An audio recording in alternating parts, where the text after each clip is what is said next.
am such an awesome guy. I make so many videos. Hello there, Price of Reason here with a movie review. In 2018, Sony released Spider-Man Into the Spider-Verse, an animated movie that features the multiverse and several different variants of the Spider-Man character. The film was well received by both critics and fans, and even won an Academy Award for Best Animated Picture. And now, here we are 5 years later, with the release of the sequel to that movie called Spider-Man Across the Spider-Verse. Now for me, prior to seeing this movie, there were already a few things that it had going against it. First of all, I feel like I've already seen enough multiverse movies and shows in recent years, and with the exception of Spider-Man No Way Home, most of them have been very disappointing. I guess if there was such a thing as multiverse fatigue, perhaps that's something that I currently have. Another thing that I've had less interest in during recent years is comic book variants. I've always been a big fan of original characters, and it's rare that I get overly excited about derivative or variant ones. And while I know some people may like characters such as Miles Morales and Spider-Gwen, which is perfectly fine, the only Spider-Man I'm really invested in is Peter Parker. So while I did enjoy the 2018 Into the Spider-Verse movie, I wasn't overly excited to see this new one. Still, as a professional reviewer, I put aside all those sentiments and gave this movie a fair chance, as I always do. Spider-Man Across the Spider-Verse sees Miles Morales face a new enemy who wants to get revenge on him, but it seems like he's just too powerful. Meanwhile, Spider-Gwen, who has problems with her father, joins some multiverse law enforcement team of spider people, and Miles Morales eventually joins them too. But then certain revelations are made, causing conflicts and disagreements between the Spider People on how to resolve some big issues within the Spider-Verse, bringing the movie to an eventful final act. As usual, I will start with what I liked about this movie, talk about what I didn't like, and then give you my final verdict. Let's start with the good. Number 1, visuals. I think it's hard for anybody to watch this movie without being genuinely impressed with the animation. It's very stylish and artistic, and if you even mildly enjoy comic books, this movie is likely to please you in that sense. It's colorful, vibrant, and imaginative, and it also manages to combine between a lot of different visual comic book styles and seamlessly blend them together. All of this really helps in a multiverse movie, and in that sense, they really get it right. When you think about how this movie had about half the budget of Ant-Man 3, it really makes you wonder about how some of these other studios are managing their productions. Number 2, voice cast. As important as visuals are in a movie like this, it's almost equally important that the voice acting is also well executed. In that sense, the movie does very well. While it has a long list of actors doing different voices, and they all sound good, for me, the standouts were probably Shameik Moore as Miles, Haley Steinfeld as Gwen, and Oscar Isaac as Miguel. It's funny how Disney never knows what to do with Oscar Isaac, but any other studio always seems to put him to good use. In any case, I like what they did with the voices here, and I think that it really helped bring these characters to life. Number 3, escapism. The excellent visuals really create an escapist atmosphere, and in that sense, the movie is almost surreal. It draws you into another world, or rather, worlds, which it builds up very nicely. Not many movies are able to accomplish this, so it's nice to see this when it's done correctly. Number 4, the tone.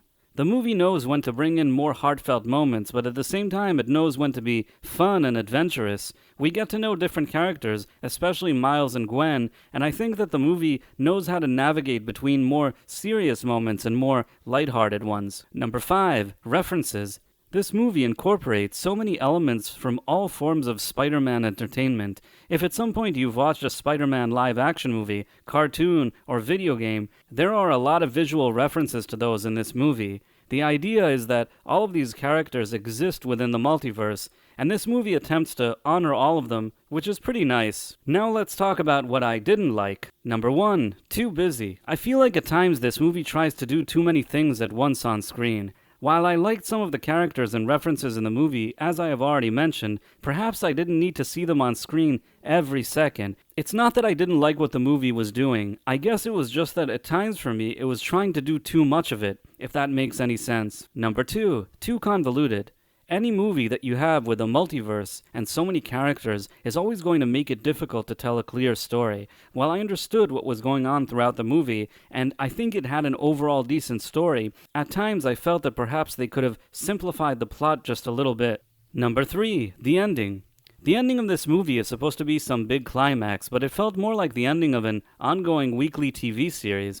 It just wasn't emotional or special enough, and due to that, it feels like the movie kind of abruptly ends in a flat way. And for me, that seems like a missed opportunity. I mean, how difficult would it have been to come up with something a bit more dramatic for the ending, really leaving you in suspense to see the new one? Number 4, agenda. While I wouldn't say that the agenda in this movie is heavy-handed, there were a few things I spotted that really stood out. For starters, they made Peter Parker wear a pink bathrobe throughout the whole movie while caring for his daughter. Meanwhile, there was a Spider-Woman who's pregnant. I think the message here was, see, a woman could be pregnant and Spider-Man, and even Spider-Man has to be a mommy. Again, this didn't ruin the movie for me or anything, but it was both noticeable and rather annoying, not to mention unnecessary.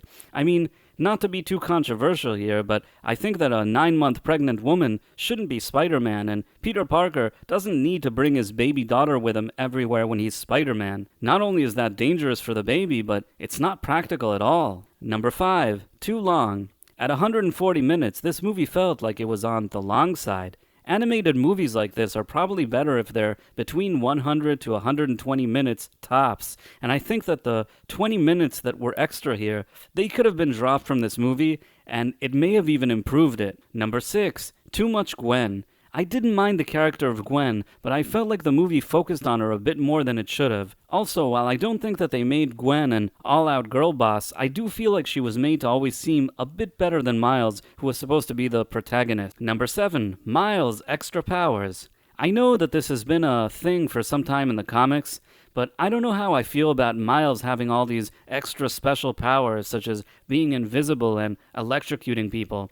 It feels like they're constantly trying to find ways to differentiate him from Peter Parker, but I don't know if that's the way to go about it. If nothing else, at least this movie does attempt to provide some interesting details about his origin and what makes him unique, which is okay, I guess. At the end of the day, this was a pretty enjoyable movie. With the exception of Guardians of the Galaxy 3, which I actually enjoyed, Across the Spider-Verse is definitely better than most, if not all, of the Disney Marvel movies we've seen in recent years. It's a comic book movie that aims to entertain you for a few hours, and it ultimately achieves its goal.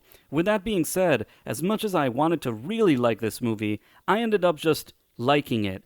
Its visuals, tone, and atmosphere are great, but the busyness of it and perhaps its length were just a bit too much for my personal preference. What did you think about Spider-Man Across the Universe? Did you love it? Feel free to let me know in the comments, and if you enjoyed this video, please consider subscribing to my channel and also clicking on that wonderful notification bell. Thanks for watching, my friends. Thank you, and good day! I am such an awesome guy. I make so many videos.